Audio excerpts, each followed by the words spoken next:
जुना कपडा बदलावा आणि नवीन कपडा घालावा, तसं हा देह, हा जीव नवीन देह धारण करतो आणि जुना देह टाकून देतो. हे भारतीय अध्यात्मशास्त्र आणि हा पुनर्जन्माचा सिद्धांत जो भगवद्गीता आम्हाला सांगते. हे पुनर्जन्म वगैरे असलं काही नसतं अशी म्हणणारी एक फळी आज आहे समाजात, किंवा देव बिव अध्यात्म हे काही थोतांड आहे सगळं असं म्हणणारा एक समाज आहे. देवाला न मानणारा एक समाज आहे. आज आपण सगळे भाविक आहोत, भक्त आहोत. मूर्तीत परमेश्वराला नाही पाहिलं तरी सुद्धा एक अशी चैतन्य शक्ती आहे की जी सगळं चालवते आणि सगळं हलवते, सगळं बोलवते.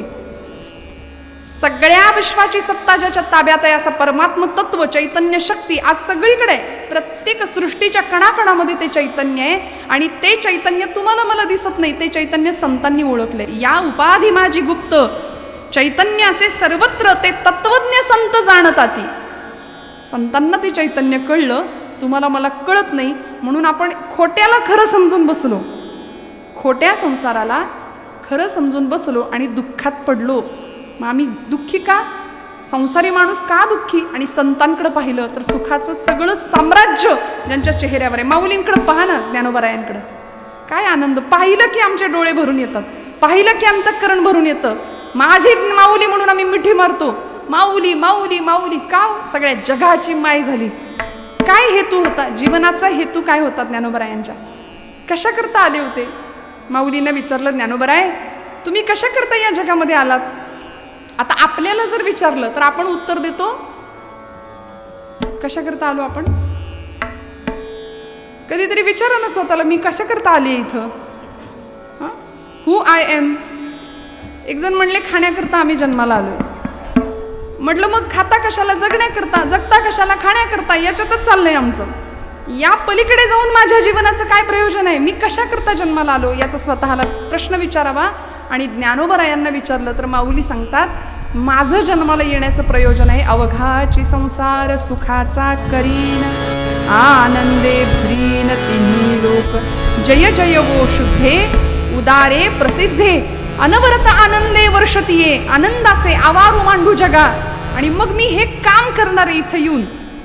आता ज्ञानोबरायांचं ध्येय ठरलंय, मला या जगात येऊन काय करायचंय. तुमचं माझं काय?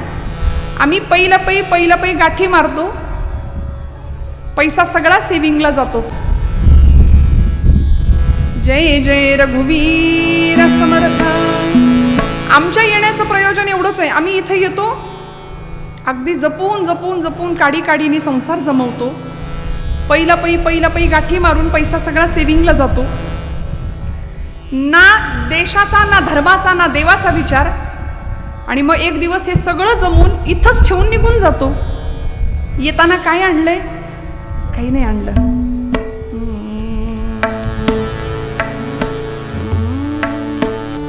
पांघरशी जरी असला कपडा, काय करतो? येशी उघडा जाशी उघडा. येताना काय आणलं? इथं आल्यावर रंगबिरंगी कपडे चढले अंगावर. येताना काही ड्रेस घेऊन आलो होतो का? नाही. आपल्याकडे लग्न समारंभामध्ये बस्ता बांधायची पद्धत आहे ना आपल्याकडे, आणि त्या बस्त्यामध्ये सगळे जातात बघा कपडे खरेदी करायला. ज्यांना काही कळत नाही त्यांनाही न्यावं लागतं, मानपान सांभाळावा लागतो. आणि मग जवळजवळ 1000-1500 काय ज्याच्या त्याच्या कुवतीनुसार लाखो रुपयांपर्यंतची खरेदी तिथं होते. भरजरी जरीचे सगळे वस्त्र प्रकार घेऊन होतात. आणि तो दुकानदार तो सगळा गठ्ठा एकत्र बांधून देतो घरी पांढऱ्या वस्त्रात. आपली परंपरा किती आपल्याला शिकवते बघा. ते पांढरं वस्त्र म्हणे किती रंगीत कपडे आयुष्यभर घाला, पण या वस्त्रात शेवटी जायचंय. हा म्हणाले, लाख कमाओ हिरा चांदी सोना मोती. बरं का, इथं सोन्याचे व्यापारी आहेत, मी काय सांगू आता इथं. पण तरी सुद्धा लाख कमाओ हिरा चांदी सोना मोती, लेकिन कफन को कभी जेब नहीं होती. खरं सांगू का, श्रीमंती सगळ्यांकडं असतेच असं नाही. परमेश्वराचं दान आहे, कृपा हस्त असतो, वरद हस्त असतो. पण आपल्याजवळ जे आहे ते इतरांना देण्याची वृत्ती, याच्यासाठी या कुटुंबियांना टाळ्या वाजवायच्या आणि याच्यासाठी त्यांना धन्यता द्यायची. का? मी एक परवा वाक्य वाचलं होतं, काही माणसं लाखात एक असतात. ऐका बरं, काही माणसं लाखात एक असतात, काहींकडे लाखो असतात पण ती माणसात नसतात. कळलं तर बघा. त्यामुळे काय आणलं आम्ही, सगळ्यांना त्या वस्त्रामध्ये जायचंय. पांघरशी जरी असला कपडा, येशी उघडा जाशी उघडा. कपड्यासाठी करशी नाटक, 3 प्रवेशांचे एक धागा सुखाचा, 100 धागे दुःखाचे. जर तारी हे वस्त्र माणसा तुझी आयुष्याचे, एक धागा सुखाचा. कधीतरी विचार करूया, कुणी निर्माण केलंय हे सगळं जग? या वस्त्रात ते विणतो कोण, एक सारखे नसती दोन. 1000 लाखो कोट्यवधी चेहरे आहेत या जगात, पण एकासारखा दुसरा नाही. केवढा मोठा इंजिनियर आहे तो. जुळे जरी असले ना भावंड तरी फरक असतो थोडा. या वस्त्रात ते विणतो कोण, एक सारखे नसती दोन. कुणान कळणे त्रिखंडात या, हात विणकऱ्याचे एक धागा सुखाचा. जुनी गाणी आता ऐकायलाही मिळत नाहीत आणि काही नाही, आहे की नाही. आता आमच्या घरातलं 5-5 वर्षाचं पोरग सुद्धा वरातीमध्ये मस्त ताल धरतं. आम्हाला या गाण्यांशी किंवा या अर्थाशी काही घेणं देणं नाही. घरामध्ये हरिपाठ व्हावा, घरामध्ये मनोबोधाचं पठण व्हावं, घरामध्ये पाठेपर्वचे म्हणले जावेत. पूर्वीच्या काळ संध्याकाळ झाली की सगळे घरात यायचे, आता उलट आहे, संध्याकाळ झाली की सगळे बाहेर पडतो आपण. देवापुढं दिवा लावला जावा. आमच्या जुन्या माता भगिनी लावतात. घरातल्या 5-6 वर्षाच्या 10 वर्षाच्या पोरीला सांगितलं की बाई ग म्हण शुभम करोती, चांगले केस बांध, कपाळाला एखादी छोटीशी टिकली लाव. लाव, काय बिघडतंय? तर ती 80 वर्षाच्या म्हाताऱ्या आजीला म्हणते, आजी तू गप, तुला काही कळत नाही, फॅशन आहे ही आमची. आणि ती असं बोलते तेव्हा आई वडिलांना आनंद वाटतो, आमचं बाळ किती गुणाचं आहे, किती हुशार आहे. असं नाही, शास्त्रकार सांगतात लालयेत 5 वर्षांनी 10 वर्षांनी ताडयेत. योग्य वेळी योग्य प्रकार शासन प्रकार केलाच पाहिजे, नाहीतर मग पुढे कठीण होऊन जातं. त्यामुळे इथं अध्यात्म, इथं संस्कार, इथं संस्कृती जपली जाते या धर्माच्या मंडपामध्ये. म्हणून 3 वर्ष झाले अव्याहतपणे आपण कीर्तन भजनाचे कार्यक्रम करताय. मी मनापासून आपल्याला पुन्हा पुन्हा धन्यवाद का देतेय, कारण सगळ्यांची ही बुद्धी होत नाही. याकरता अनंत जन्मोनी पुण्य होय, अनंत जन्माची पुण्याही पाठीशी असावी लागते, ती आपल्या पाठीशी निश्चित आहे. म्हणून आपण इथे आहोत. तुकोबराय म्हणतात, परमेश्वराला काय द्यायचं? इथं आलेला जीव प्रत्येकाला जायचंय. मग भगवंताला जर बांधायचं झालं, भगवंताला जर जवळ करायचं झालं, तर कशा माध्यमातून आपण बांधू शकतो? त्याचं उत्तर तुकोबराय या अभंगात देत आहेत पहिल्या चरणात. प्रेमसूत्र दोरी नेतो तिकडे जातो हरी, मने सहित वाचा काया अवघे दिले पंढरी राया. देवाला बांधायला शिकवलंय.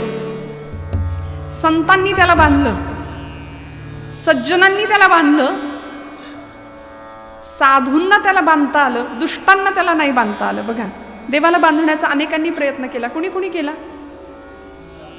सगळ्यात पहिल्यांदा आमच्या यशोदा मातेनी केला होता. गोकुळामध्ये देवाला बांधायचा प्रयत्न, उखळबंधनाची लीला केली आणि प्रत्येक वेळी 2 बोटं 2 दावं दोरी कमीच पडायची. पण एक क्षण असा आला, आईचे प्रयत्न पाहिले, आईची दया आली, म्हणला ये लो मैया बांधलो, म्हणून बांधून घेतलं देवानी स्वतः. देव बांधून घेतो. यशोदेनी देवाला बांधलं. ज्या गोकुळामध्ये देव रमले, इतके रमले का हो? एकमेव कारण होतं त्याला, प्रेमसूत्र दोरी, प्रेमाचं नातं होतं देवाशी. आणि देव प्रेमाचा भुकेला आहे, थोर प्रेमाचा भुकेला हाची दुष्काळ तयाला. त्याला प्रेम कमी मिळतं. देव म्हणतात माझ्याकडे येणारे सगळे मुलखाचे व्यापारी आहेत, काहीतरी घेण्याच्या आणि मागण्याच्या निमित्ताने येतात ना. पंढरीनाथ भगवान की जय. माझ्याकडे येणारे सगळे व्यापारी आहेत, निष्काम भक्ती करणारे कमी आहेत. त्यामुळे गोकुळामध्ये भगवंत ज्या दिवशी ज्यावेळी राहिले 11 वर्ष 4.5 महिने देव गोकुळात राहिले होते.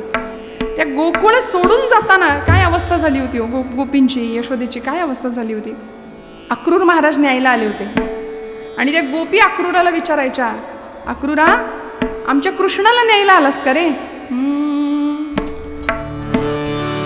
आणि प्रत्येक गवळण यशोदा मातेच्या त्या नंदबाबांच्या वाड्याच्या अंगणात आली आहे.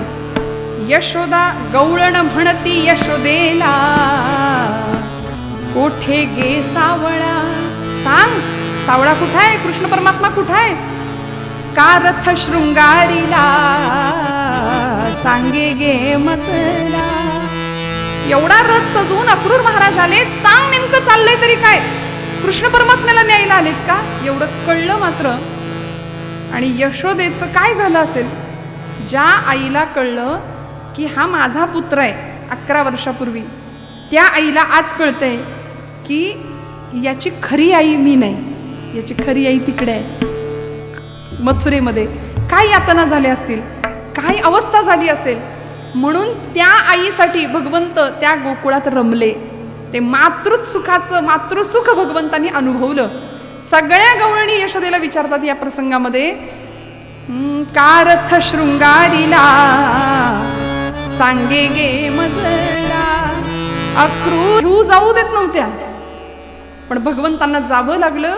त्या गवळणींकरता 9 लक्ष गायी ज्याच्या घरात आहेत, असा भगवंत अखिलकोट ब्रह्मांडाचा नायक एखाद्या गवळणीने म्हणावं, एक पाय नाचिव रे गोविंदा, मग तुला घोडभर ताक देते, लोण्याचा गोळा देते. आणि त्या घोडभर ताकासाठी हा अखिलकोट ब्रह्मांडाचा नायक एका पायावर नाचून दाखवायचा. हे प्रेम होतं. बांधला गेला देव. प्रेमसूत्र दोरी नेतो तिकडे जातो हरी. अजून कोणी बांधला हो देवाला. देवाला आमच्या जनाबाईंनी बांधला. इतकं सुंदर बांधलं जनाबाईंनी. आणि असा भक्तीचा अधिकार होता. बरं ते काही साधं सुद्धा काम नव्हतं. जनाबाई महाराज शिव्या सुद्धा घालायच्या पांडुरंगाला, म्हणून आपण घालायच्या असं नाही, आपला अधिकारच नाही तो. जनाबाई म्हणायच्या, अरे विट्या मूळ मायेच्या कारट्या. पुढचं इथं न सांगण्यासारखं आहे. इतकं भांडण करावं संतांनी, अधिकाराचं होतं. पण भगवंत बांधला गेला. ज्यावेळी जनाबाईच्या झोपडीतनं 2-2 आवाज यायचे ओव्यांचे, त्यावेळी सगळ्या लोकांनी चौकशी करावी, जणे आतमध्ये कोण गातंय. जनाबाई म्हणायच्या, माझ्याबरोबर माझा पांडुरंग गातोय. आणि पांडुरंग म्हणायचे, अगं किती बांधशील मला तुझ्या भक्तिपाशा. तेव्हा जनाबाई म्हणायच्या, आता जीवेनं सोडी तुला. कसं बांधलो. आता आमच्या वाळूच्या महिला गाणार, धरीला पंढरीचा चोर, धरीला गाणं, धरीला पंढरीचा चोर, गळ बांधोनी या दोर, गळ बांधोनी या दोर, गळ बांधोनी या दोर, गळ बांधोनी या दोर. ओ धरीला. वा वा.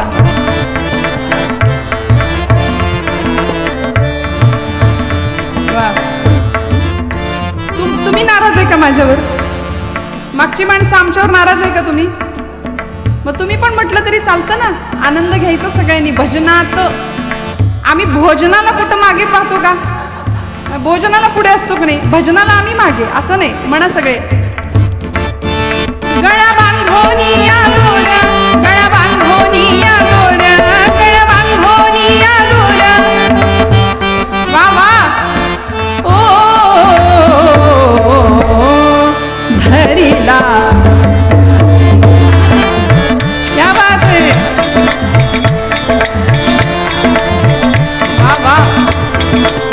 पंढरीचा चोर. वा. एकदा स्वतःसाठी टाळ्या वाजवा. छान वाटलं की नाही. खरं सांगा, असा आनंद आहे का प्रपंचात. खरं का.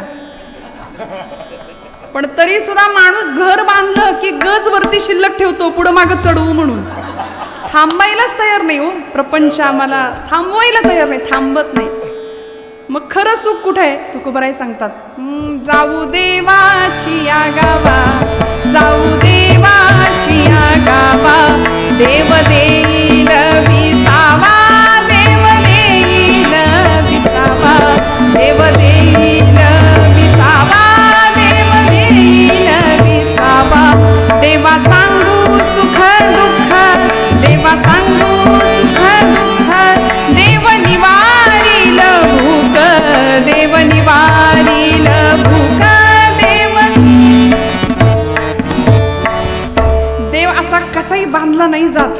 अहो दुर्योधनाने त्याला बांधायचा प्रयत्न केला होता. ज्यावेळी हस्तिनापूरला भगवंत गेले होते, कशा करता? शिष्टाई करता गेले होते, की दुर्योधनाला समजावून सांगत होते, कौरव पांडवांच्यातलं युद्ध व्हायला नको, दुर्योधना माझं ऐक, पांडवांना 5 गावं मावतील एवढी जमीन दे, आणि कशाला हा नरसंहार करतोस?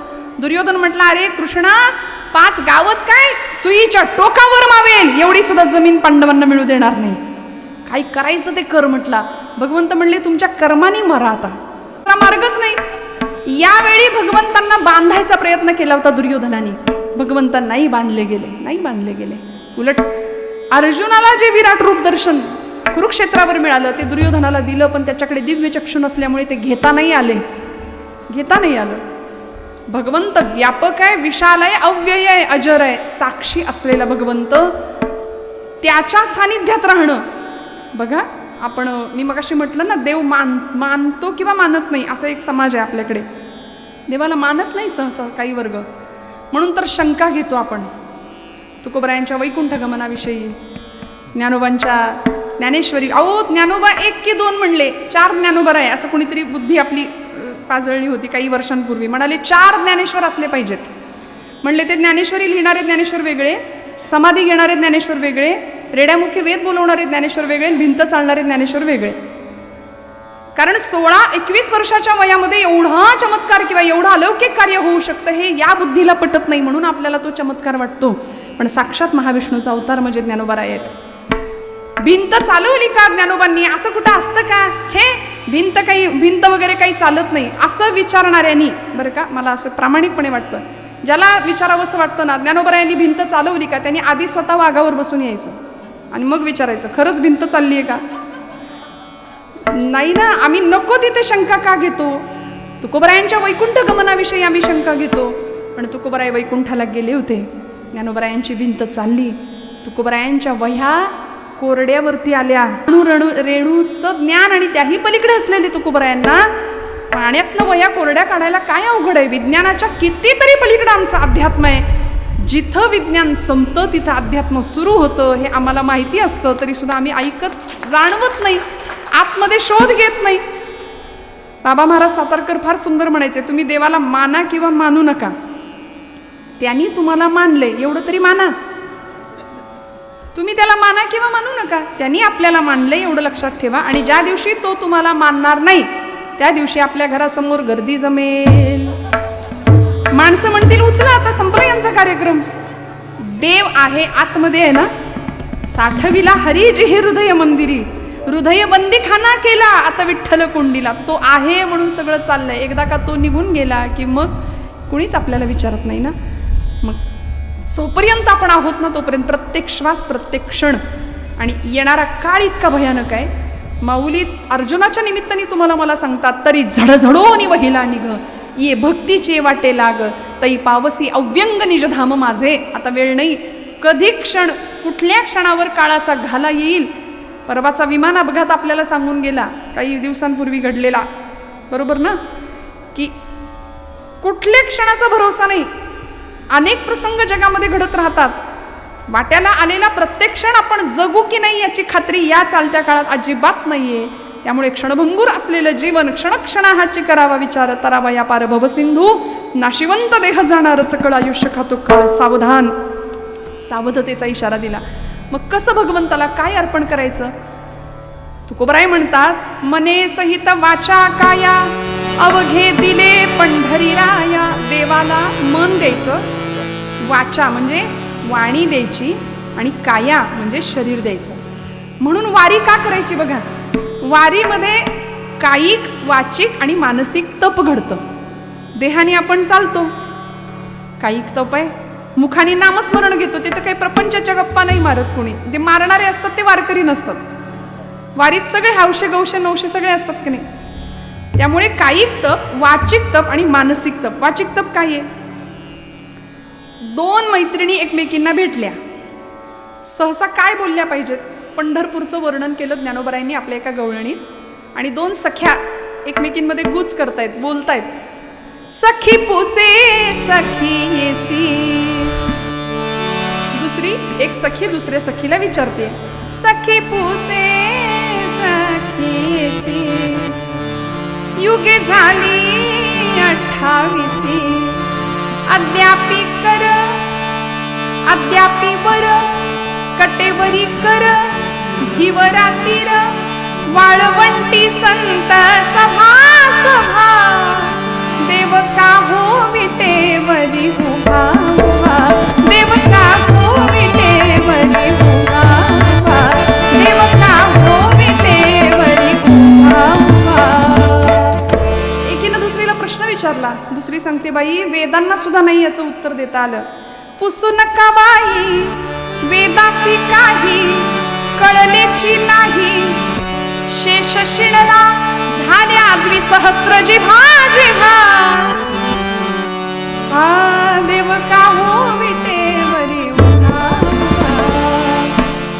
आता एक मैत्रीण दुसऱ्या मैत्रिणीशी असं बोलतीये हे ज्ञानोबराय आम्हाला शिकवतायत. आम्ही एकमेकींना भेटलो की आमच्या जरा गप्पा वेगळ्या असतात. तुझ्या गळ्यातलं किती तोळ्याचं आणि माझ्या गळ्यातलं किती तोळ्याचं, नाही का. तुझ्या अंगावरची साडी कशी माझ्या अंगावर, याच्यातच आमचा संसार किंवा आमचं आयुष्य संपून जातं. पण काय बोलावं. मने सहित वाणीचं तप, मानसिक तप, वाचिक तप आणि कायिक तप, शारीरिक शरीरानं भगवंताच्या जवळ जाणं, असं तप तुकोबराय म्हणतात आमच्याकडून झालं पाहिजे. मने सहित वाचा काया अवघे दिले पंढरी राया. काय द्यायचं देवाला. बघा श्रोते हो, खूप गोड प्रसंग आहे. आपण गोरोबा काकांचं नाव ऐकलंय. गोरोबा काकांच्या चरित्रातला प्रसंग आपल्या सगळ्यांना माहिती आहे. आता तुम्हाला माहिती नाही असं मी म्हणू शकत नाही. आपण सगळे गोरोबा काकांना जाणता, गोरोबा काकांचं चरित्र आपण जाणता.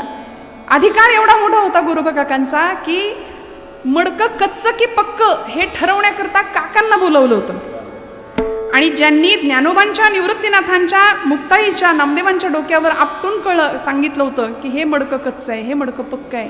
आणि नामदेव महाराजांना अरे अरे अरे मडकं कच्चं रे कच्चं असं म्हणणाऱ्या ब्रह्मचित्काला मुक्ताई. काय अधिकार होता एकेका संतांचा. गोरोबा काकांच्याच वंशामध्ये पुढच्या काळामध्ये एक संत होऊन गेले, त्यांचं नाव राका कुंभार. किती मोठा अधिकार होता. राका कुंभार उदरनिर्वाह उत्तम चालू होता. पत्नी आणि मुलगी. राका असं त्यांचं नाव, बायकोचं नाव बंका आणि मुलीचं नाव वंका. बरं का. उत्तम उदरनिर्वाह चालू आहे, प्रपंच चालू आहे. आता कुंभार व्यवसाय, कुंभारकीचा व्यवसाय, घरामध्ये माती तुडवण्याचं अखंड काम, छान मातीची भांडी बनवली जायची, उत्तम काम चालू आहे. प्रत्येक काम करताना भगवंताचं स्मरण सुरू होतं. यत करोषि यदश्नासी यज्जुहोसी ददासी यत या यानी. जे जे कर्म करू त्या कर्मात देवाला पाहिलं जात होतं.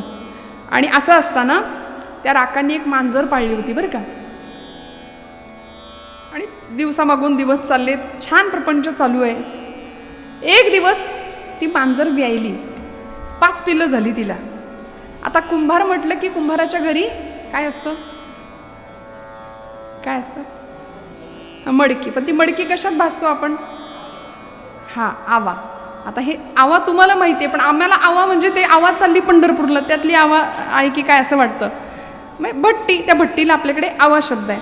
आणि त्या आव्यामध्ये मडकं भाजायचं, पक्की मडकी करायची. तर ती भट्टी पेटवण्याचा दिवस होता. 3 दिवस भट्टी पेटली जायची, मडकी चांगली भाजून बाहेर निघायची.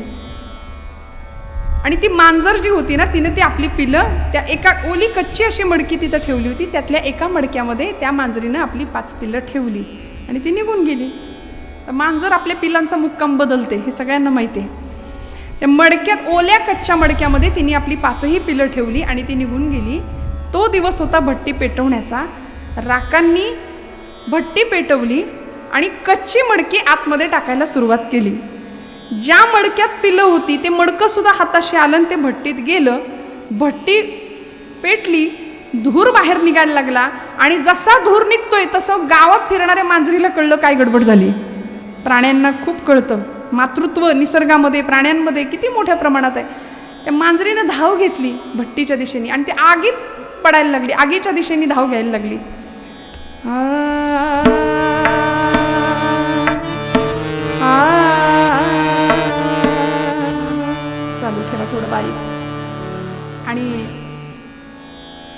मांजरीने जसं आगीच्या दिशेने झेप घ्यायला सुरुवात केली तसं राकाला कळे ना. राका सांगायला लागले, अगं खुळीबिळी झालीस की काय, आगीत कुठं उड्या मारती. तिला असं बाजूला केलं तरी ती मांजर, कारण तिला माहिती होतं तिची लेकरं आहेत त्या एका मडक्यात, आई होती ना. आणि राखाला काय कळायचं ते कळलं. मांजर राखाचे पाय चाटायला लागले आणि त्या प्राण्याची भाषा मालकाला कळली. बायकोला बोलवलं, होय ग यातल्या मडक्यात हिनं पिल्लं बिल्लं ठेवली होती का काय. ती म्हणली, नाही जी मला नाही ठावं. पोरीला बोलवलं, तुला माहितीये का. ती म्हणली, बाबा मला बी नाही ठावं. राकांना कळालं. पांडुरंग परमात्म्याची करुणा भागली. म्हणाले, पांडुरंगा काही कर, 3 दिवस ही भट्टी माझी विझणार नाही. 3 दिवस इथं अन्न पाण्याचा त्याग करून बसून राहीन, उपोषण करीन. पण तू दातायस, तू सगळ्यांचा त्रातायस. या मायलेकराची ताटातूट होऊ द्यायची नाही. या मायलेकराची भेट तू घडवून आणायची. आणि तिथं बसले राका उपोषण करून. 3 दिवस अन्नाचा कण नाही, पाण्याचा थेंब नाही पोटात. 3 दिवस संपले आणि 3ऱ्या दिवशी भट्टी विझली. अखंड नामस्मरण, विठ्ठल विठ्ठल विठ्ठल विठ्ठल नामस्मरण सुरू झालं. मने सहित वाचा काय अवघे दिले पंढरीराया. देऊन टाकलं देवाला, समर्पित भक्ती. 3 दिवसानंतर भट्टी जशी विझली ना, तसं एक एक पक्क भाजलेलं मडकं बाहेर यायला लागलं. त्या मांजरीला जास्त माहिती होतं की कुठल्या मडक्यात माझी पिल्लं आहेत. ती मांजर धाव घ्यायला लागली पुढं. मडकं जसं बाहेर यायला लागलं तसं ज्या मडक्यात तिची पिल्लं होती तेही मडकं बाहेर आलं. आणि परमेश्वराची काय लीला असेल, काय चमत्कार असेल. एक एक एक एक पिल्लू असं बाहेर निघालं आणि तुरु तुरु तुरु तुरु तुरु तुरु धावायला लागली. हो, हे माझ्या पदरचं नाही, ही चरित्र आहेत आमच्या संतांची. अणुरणूवर ज्याची सत्ता आहे असा परमात्मा, त्याला काय अशक्य ही शक्य करतील स्वामी. अशक्य गोष्ट शक्य करण्याचं सामर्थ्य ज्यांच्यामध्ये आहे, ज्या परमतत्वामध्ये आहे, ते अशक्य शक्य का नाही होणार. मांजरीची पिल्लं निघाली. राका म्हणाला, देवा अनन्याश्चिंतयन्तो माम ये जनाः पर्युपासते तेषां नित्याभियुक्तानां योगक्षेमं वहाम्यहं. हे तुझं ब्रीद तू सांभाळलंस, सकल जीवांचा करी तो सांभाळ, तुझं मोकलीला ऐसे नाही. हे तुझं ब्रीद तू सांभाळलंस. आता माझी पाळी. कारण राकाने शब्द दिला होता देवाला, जर भट्टीतली मांजरं किंवा पिल्लं जिवंत बाहेर आली तर हा तुझा भक्त घरादारावर तुळशीपत्र ठेवेल आणि तुझी भक्ती करण्याकरता पंढरपूरला येऊन राहील. म्हणून सगळं सोडलं. आता म्हणले, तू तुझा शब्द खरा केला, आता माझी पाळी आहे. म्हणून घरादारावर तुळशीपत्र ठेवलं, बायकोला मुलीला घेतलं आणि आहे त्या परिस्थितीमध्ये राका पंढरपुरात भगवंताच्या नामासाठी येऊन राहायला लागले. कशाचं हे फळ मिळालं. क्षणोक्षणा सांभाळित साक्षी होतो आपुला. क्षणोक्षणा सांभाळितो साक्षी होतो आपुला. साक्षी होतो आपुला, साक्षी होतो आपुला. भगवंत आमचा सांभाळ करतो. फक्त म्हणाले, यावर विश्वास ठेवूया. मने सहित वाचा काया अवघे दिले पंढरीराया. भगवंताला सगळं द्यावं लागेल. वाणी द्यावी लागेल, मन द्यावं लागेल आणि आपलं शरीर काया द्यावी लागेल. अखंड सेवा भाव मनामध्ये ठेवावा लागेल. तुकोबराय म्हणतात, सकळ सत्ता तया हाती माझी कीव काकुळती. आणि तुका म्हणे, ठेवी तैसे आम्ही राहू त्याचे इच्छे. देवा तू जसं ठेवलंयस ना तसं आम्ही राहायला तयार आहोत. आमची तक्रार काही नाही. आम्ही फार तक्रारी करतो बघा. संतांनी तक्रारी नाही केल्या. तुकोबरायांच्या आयुष्यामध्ये काय होतं, 18 विश्व दारिद्र्य घरामध्ये होतं महाराजांच्या. प्रचंड सावकारी असलेलं एक काळचं घर. दुष्काळ आला दुर्गादेवीचा, 12 वर्ष महाराष्ट्रामध्ये चाललेला. सगळं लोकांना देऊन टाकलं, अन्न धान्य. कर्ज खतं होती ती इंद्रायणीच्या डोहात बुडवून टाकली. आणि रिकाम्या हाताने तुकोबराय पांडुरंग हरी वासुदेव हरी करत राहायचे. म्हणायचे, बरे झाले देवा निघाले दिवाळे. बरं झालं दिवाळं निघालं माझ्या संसाराचं. किती आनंद असेल. अहो, ज्या तुकोबरायांच्या घरामध्ये सकाळची वेळ, दुष्काळजन्य परिस्थिती देहूमध्ये, सगळ्या महाराष्ट्रामध्ये, आणि सकाळी सकाळी एक जख्ख म्हातारी तुकोबरायांच्या दारात येऊन उभी राहते आणि तुकोबराई तिच्याकडे पाहतात. सकाळची वेळ.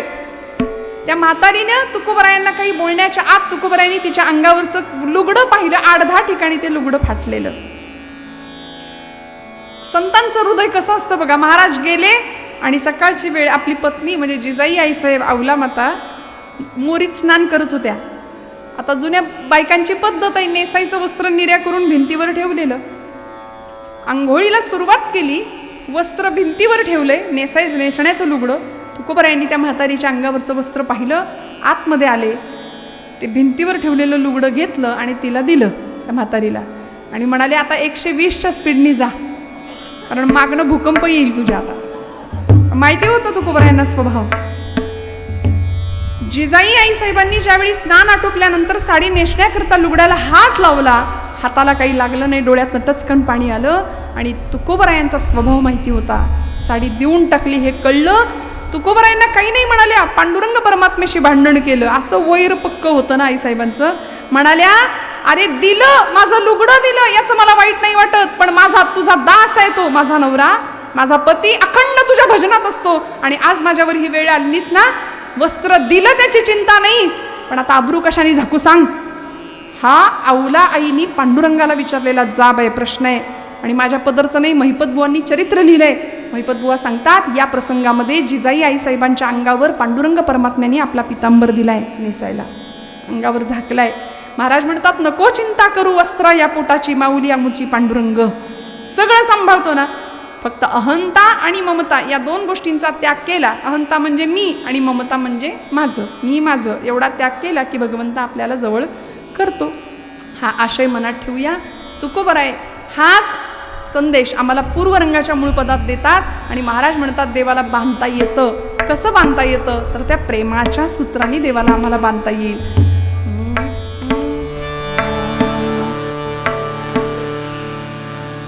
सारे रे ग ग म ध प म ग रे ग म रे सा. पूर्वरंगाच्या मूळ पदामध्ये महाराजांचा जो अभंग आपण निरूपणाकरता घेतलाय त्या अभंगावर आता एकदा त्याचा आठव करायचा आणि थोडक्या स्वरूपात दामा शेट्टी सांगतायत गोणाई अगं या अवस्थेमध्ये तुला पंढरपूरचा प्रवास झेपणार नाही, घाई करू नकोस, हट्ट करू नकोस, ते काय बी मला ठाऊ नाही, मला पंढरपूरला जायचं म्हणजे जायचं, मी या पंढरीला जाणार. आणि आता सारखा नव्हता हो प्रवास.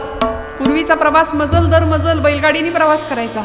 नरसी बामणी ते पंढरपूर एवढा मोठा प्रवास कसा झेपणार. पण या जगामध्ये 3 हट्ट प्रसिद्ध आहेत. पहिला हट्ट आहे बालहट्ट, दुसरा राजहट्ट. हा तुम्ही दुसरा स्त्री हट्ट सांगून टाकला. हे अनुभवाचे बोल असतात बघा. बालहट्ट, राजहट्ट आणि वा वा ते तुम्हाला सगळ्यांना माहिती आहे. म्हणाले तिथं किती माणूस घट्ट असला तरी तिथं काही कोणाचं चालत नाही. त्यामुळे गोणाई माता आपल्या पतिदेवांना सांगते मला काही बी ठावं नाही, मला पंढरपूरला जायचं म्हणजे जायचं. दामा शेट्टी म्हणले चला ठीक आहे. सकाळी दुसऱ्या पहाटे बैलगाडी जुंपली आणि निघाले. मजल दर मजल करत प्रवास सुरू झाला. प्रवासामध्ये अखंड पांडुरंग परमात्म्याचं चिंतन आणि पंढरपूरमध्ये जशा या बैलगाड्या पोहोचल्या असं बैलगाडीतनं खाली उतरल्या. पांडुरंग परमात्म्याच्या कळसाचं दर्शन केलं, चंद्रभागेचं स्नान झालं, पदधूळ मस्तकाला लावली. संतांच्या महापुरुषांच्या पदस्पर्शाने पुनीत झालेली पंढरीची धूळ मस्तकाला लावली आणि वर्णन केले नामदेव महाराजांनीच आपल्या अभंगामध्ये की का पंढरपूर श्रेष्ठ, का पंढरीला जायचं.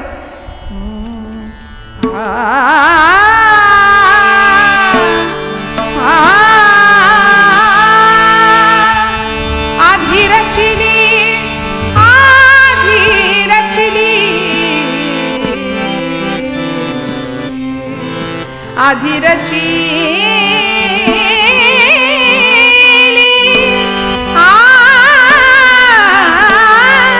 आधी रचिली, आधी रचिली, आधी रचिली, आधी रचिली पंढरी मग वैकुंठ नगरी, नगरी मग वैकुंठ नगरी, नगरी मग वैकुंठ नगरी.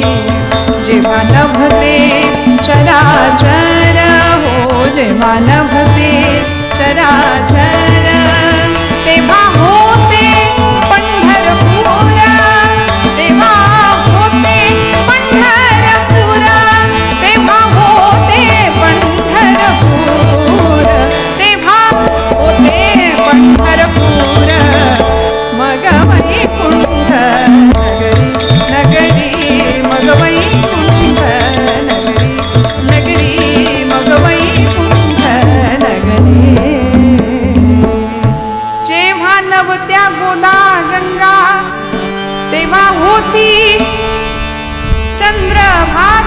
किती आनंद पंढरीचा.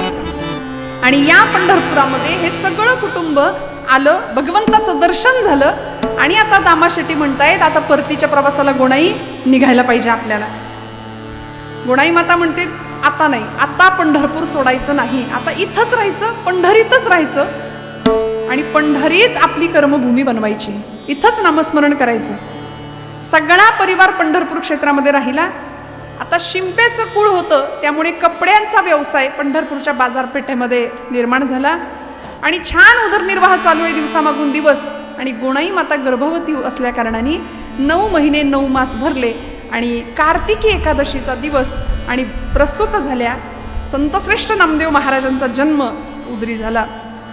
भगवंताच्या नामासाठी आपण आलो, त्यांनी दिलेला हा प्रसाद म्हणून नामदेव नाव ठेवलं आणि हळूहळू हे बाळ दिसामासानी लहानाचं मोठं व्हायला लागलं.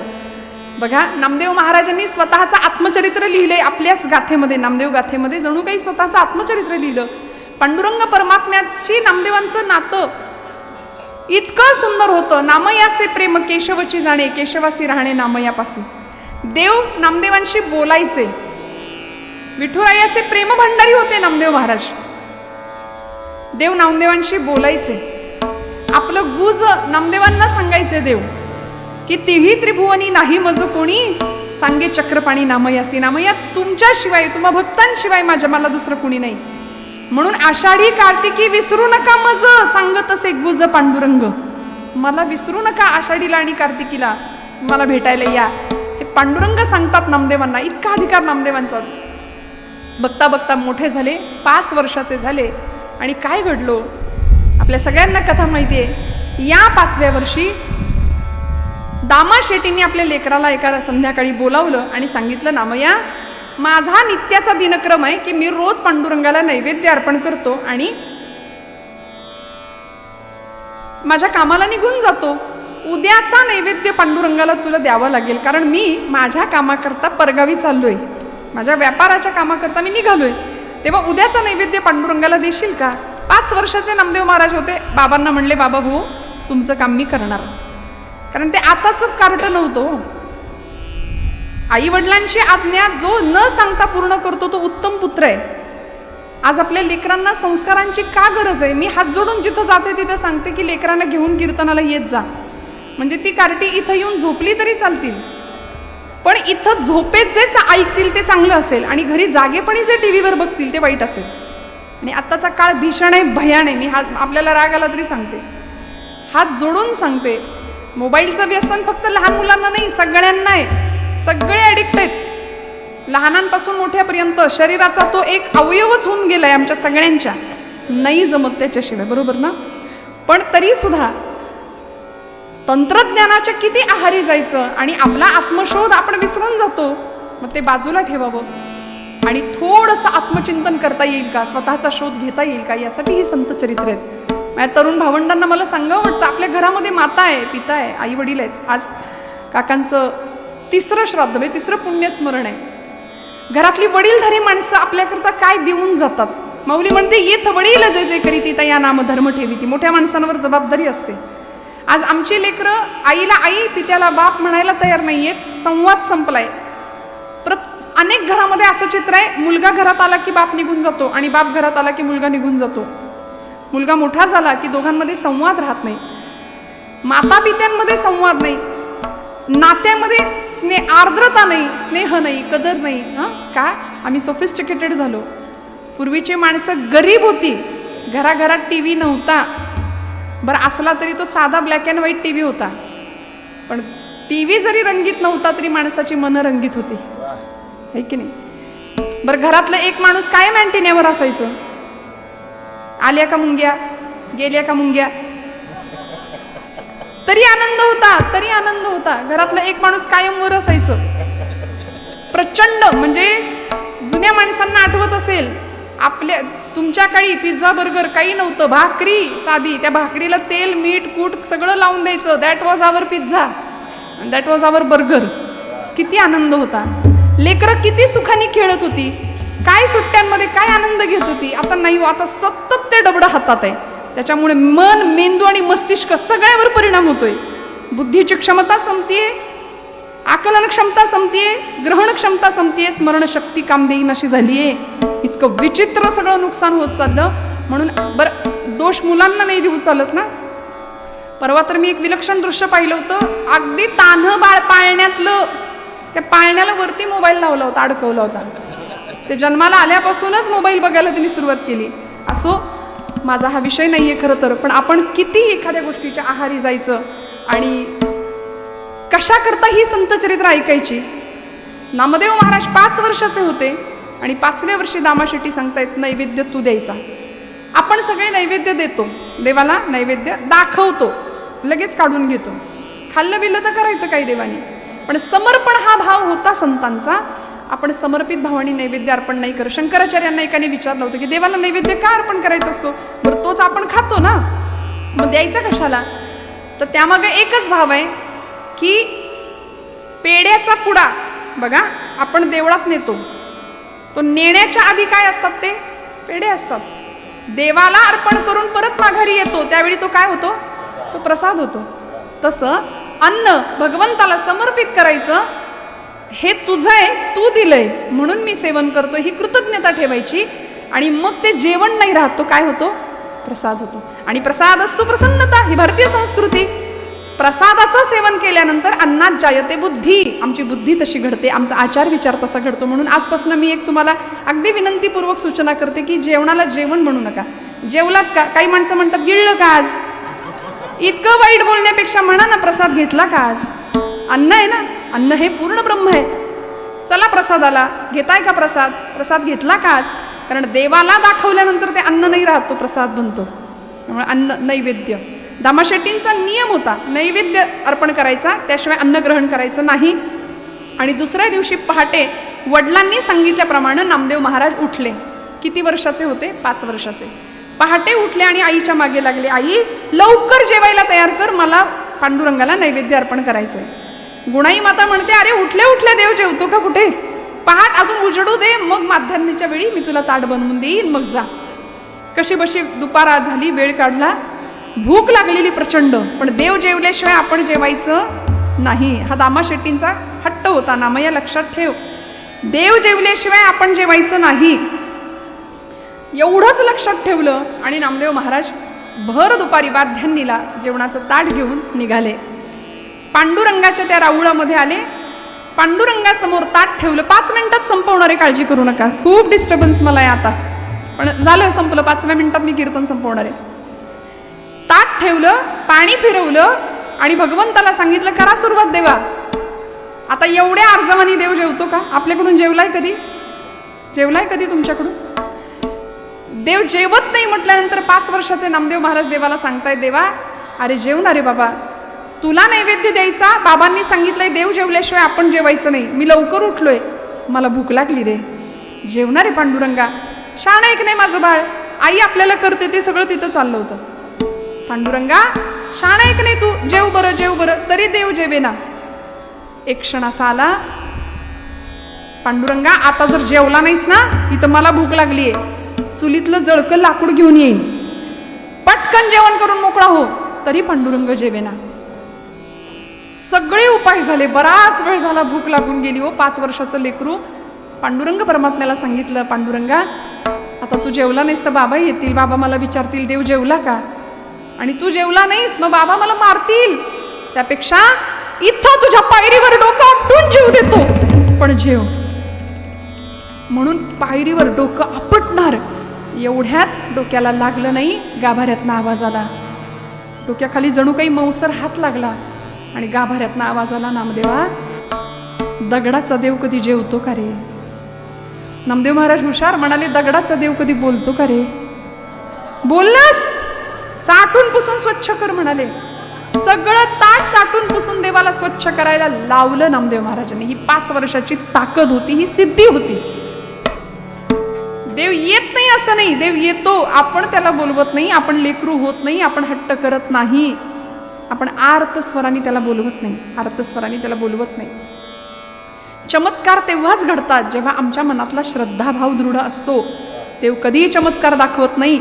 आमचा विश्वास नसेल ना तर भगवंत म्हणतात इथे भवसागरात गटांगळ्या खाऊन मरा, पण तुम्ही विश्वासाने त्याच्या पायाशी गेलात तर माझ्यावर विश्वास ठेवा, अंतःकरण शुद्ध आणि नीतियुक्त जर आपलं आचरण असेल ना, तर परमेश्वर काटा सुद्धा टोचून न देण्याची जबाबदारी घेतो, सांभाळतो परमेश्वर. फक्त आपली नीती आणि आचरण बस. जग काय पाहते याकडे लक्ष नाही द्यायचं, तो पाहतोय. किती खरे किती खोटे हे जगाने सांगण्यापेक्षा त्याच्याशी प्रामाणिक राहावं, बस. आमचं जीवन उद्धाराला गेल्याशिवाय राहणार नाही. नामदेव महाराजांचं सगळं जेवणाचं ताट रिकामं केलं आणि पांडुरंग परमात्म्याला निरोप देऊन घरी आले. आईला सांगितलं, आई अगं किती नखरे लावले होते, 12 वाजले तरी जेवायला तयार नाही, तर मला भूक लागून गेली आणि लवकर आई आता मला जेवायला दे.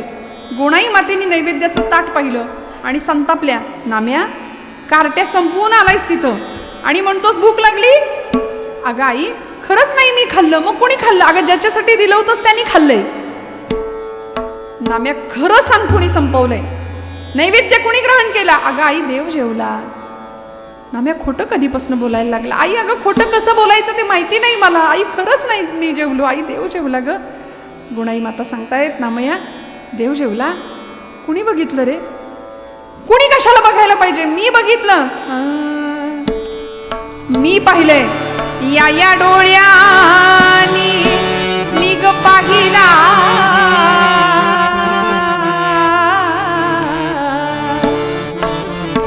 या डोळ्यानी मी ग पाहिला. आई मी बघितलंय. आई देव कसा जेवला सांगतो. देव जेवला ग, देव जेवला, देव जेवला ग, देव जेवला, देव जेवला ग, देव जेवला. या डोळ्यानी, या डोळ्यानी मी ग पाहिला, या डोळ्यानी मी ग पाहिला. देव जेवला ग, देव जेवला, देव जेवला ग, देव जेवला. बाबा कसा जेवला आई? ओरपली ग त्यानं खीर दिली होती ना, ओरपून खात होता बर का. ओरपली ग,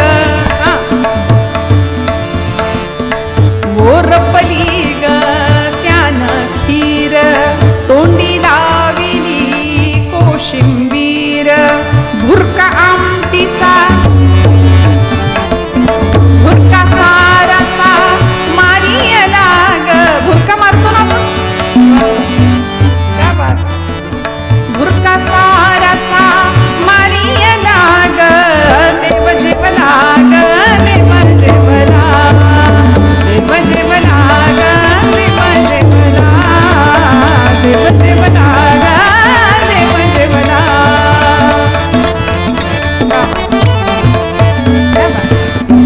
कमरेवरचा काढून हात, कालविला तो दूध भात. मोडी मुरडीचा कानवला ग. मुरडीचं कानवलं माहितीये ना? आता तुम्हाला माहितीये, पण आमच्या शहरातल्या पोरींना काही माहिती नाही यातलं. परवा माझ्या एका मैत्रिणीने विचारलं, ते जातं बघितलंयस का ग तू? म्हटलं हा. ते जातं आणि जात्यावर कसं बसायचं? म्हणलं बाई जात्यावर नसतं बसायचं, जात्याच्या शेजारी बसायचं, खुंट्याला हात लावायचा, मस्त पाय पसरायचा, मजबूत छान ओवी गायची छान आवाजात. ती म्हटली, अगं माझ्याकडे जातं नाही, मला ओवी येते. म्हटलं मिक्सरवर म्हण. म्हणायचंच असेल तर शहाणपण कुठेही आम्ही वापरू शकतो ना, असं काही नाही जातं पाहिजे, पण गोड आवाजामध्ये ओवी गावी, भगवंताचं नाम घ्यावं. कानवला, मुरडीचा कानवला, मुरड घालणं कानवल्याला, हा प्रकार गेला. आता ती फिरकी येते, आपण त्यातनं मोकळं होऊन जातो नाही का, पण जुन्या बायकांना माहिती आहे. मोडी मुरडीचा कानवला ग, देव जेवला ग, देव जेवला. आई देव जेवला. गुणाई मातेच्या डोळ्यातनं घळघळ अश्रुधारा व्हायला लागल्या. नामदेव महाराज 5 वर्षाचे सांगतायत, आई देव जेवला. इकडे दामाशेट्टी आले होते. नामदेव महाराजांचं बोलणं दामाशेट्टीने ऐकलं. पिशवी खाली पडली हातातली, कळलं नाही. आणि घरात आपण आलोय हे कुणालाही न कळता नामदेव महाराज दामाशेटी धावत राहुळामध्ये गेले आणि पांडुरंगाला प्रश्न विचारला, पांडुरंगा मी काय ऐकलं? गेली 40 वर्ष मी तुला नैवेद्य देतोय, गेली 40 वर्ष मी तुला नैवेद्य अर्पण करतो, पण माझ्या हातनं कधी जेवला नाहीस. आणि माझं 5 वर्षाचं लेकरू तुला जेवायला आणायला गेलं तर तू नैवेद्य दाखवायला आलं तर तू जेवलास. म्हणजे 40 वर्ष तू उपाशी राहिलास माझ्याकडून, 40 वर्ष माझ्याकडून उपाशी राहिलास का रे देवा? माझं लेकरू 5 वर्षाचं तुझ्याकडं तुला नैवेद्य द्यायला आलं, तू स्वीकार केलास, ते काही नाही, माझा विश्वास नाही म्हणले. दामाशेटी पांडुरंगाला सांगतायत मला पुरावा पाहिजे. अलीकडे लोकांना पुरावा लागतो नाही का, आणि ज्याच्याकडे पुरावा नाही त्याला पुरावा म्हणतात. पुराव्याशिवाय बोलायचंच नाही. कीर्तनकारांनी सुद्धा पुराव्याशिवाय बोलायचं नसतं, प्रमाणं लागतात, संत प्रमाणं लागतात. दामाशेटी देवाला पुरावा विचारतात, मला खरं नाही वाटत माझ्या पोराकडून तू जेवलास, काय पुरावा आहे सिद्ध करून दाखव. आणि मी माझ्या पदरचं नाही, नामदेव गाथेत अभंग आहे. नामदेव महाराज स्वतः सांगतात की या प्रसंगामध्ये पांडुरंग परमात्म्याच्या मुखातनं तुपाची धार बाहेर आली मूर्तीतून, आणि पांडुरंग परमात्म्याने दामाशेट्टींना जणू काही सांगावं की इथं या गाभाऱ्यात जरी राहत असलो ना तरी तुझ्या लेकरानं बोलवलं की मी येणार, तुझ्या नामदेवांनी बोलावलं की मी त्यांच्यासोबत खेळणार, नाचणार, त्यांच्या कीर्तनात नाचणार, त्याच्याशी भांडणार. नेतो तिकडे जातो हरी, पूर्वरंगाचं मूळपद. प्रेमसूत्र दोरी नेतो तिकडे जातो हरी, मने सहित वाचा काया अवघे दिले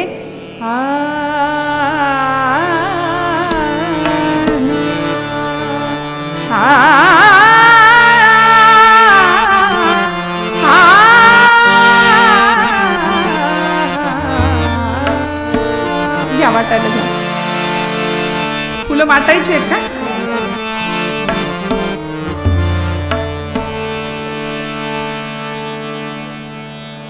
मध्ये तुकोबर आहे, हाच आशय आम्हाला व्यक्त करतात की भगवंताच्या प्रती प्रेम असावं, भगवंताच्या प्रती श्रद्धा असावी, तर त्या श्रद्धेचं फळ आम्हाला मिळाल्याशिवाय राहत नाही. भैरवी गाते, त्याला जोडून आपल्याला फुलं मिळतील, फुलाचा एक अभंग गाते आणि मग आपण पुष्पवृष्टी ज्या पद्धतीने आपल्याकडे आहे त्या पद्धतीने करा. झालेली सेवा परमेश्वराच्या चरणावर समर्पित करते. बोलत असताना काही वेडवाकडं गेलं असेल तर मोठ्या अंतकरणाने क्षमा करा. आपण सर्व अत्यंत श्रद्धेने इथे कीर्तनाला बसलात आणि मला वाटते पहिल्यांदा नारदीय कीर्तन इथं आपल्या गावातच पहिल्यांदा झालंय. विट्यामध्ये नारदीय कीर्तनाला मी बऱ्याचदा यायचे, आलेली आहे. व्यापारी पेठेमध्ये नारदीय कीर्तनाचे उत्सव होतात विट्यात, पण तरीसुद्धा आपण आज इथे मोठ्या संख्येने इथे उपस्थित आहात. या कुंभार कुटुंबियांच्या कार्यक्रमाला आपण सर्व आप्तेष्ट, नातेवाईक, पंचक्रोशीतली सर्व मंडळी, भगिनीवर्ग, मातावर्ग, पितावर्ग सगळ्यांना मनापासून धन्यवाद देते आणि सेवेला विराम देते. एकदा अभंग आपण भैरवीत गाऊया आणि मग फुलाचा अभंग म्हणून आरती करूया. आरतीची पण तयारी करा लागलीच. प्रेम सूत्र दोरी, प्रेम सूत्र दोरी, प्रेम सूत्र दोरी.